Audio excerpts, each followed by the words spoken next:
Hello tout le monde et bienvenue dans cette nouvelle vidéo. Aujourd'hui on va faire une recette hyper simple mais super gourmande. Si tu aimes le fromage, cette recette est pour toi et c'est l'occasion de faire manger des légumes aux plus réticents. Parce qu'avec du fromage, il y a tout qui passe. Alors c'est parti pour la recette de cheese naan aux épinards.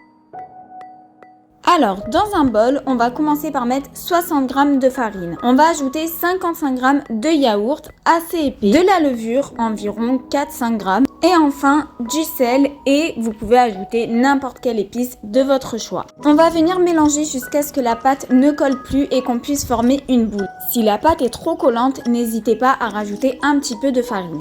Ensuite, on va venir fariner un plan de travail bien propre ou encore mieux, une planche en bois à découper comme moi et on va venir étaler notre pâte.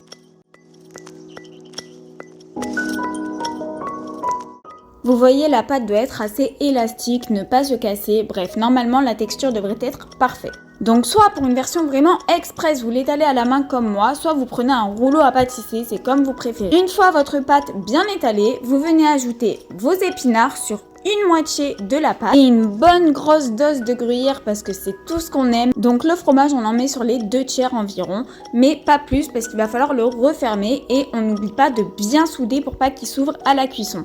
On finalise en formant une petite forme de calzone et c'est parti, un petit coup de spray cuisson et on fait cuire sur feu doux. Donc moi j'ai mis sur 6, sachant que ma plaque monte jusqu'à 9. On laisse cuire tranquillement environ 5 minutes par face.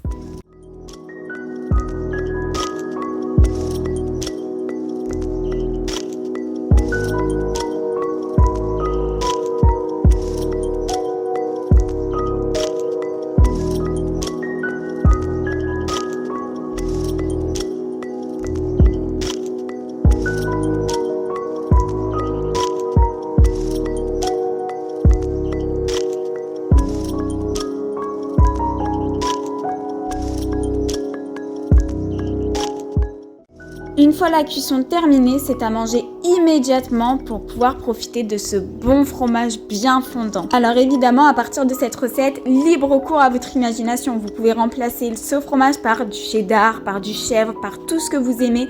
Et pareil, les épinards par un autre légume. C'est vraiment la recette déclinable à l'infini dont on ne peut jamais se lasser. En tout cas, si cette recette t'a plu, n'hésite pas à t'abonner, liker et partager. Quant à moi, je te fais des bisous et je te dis à bientôt.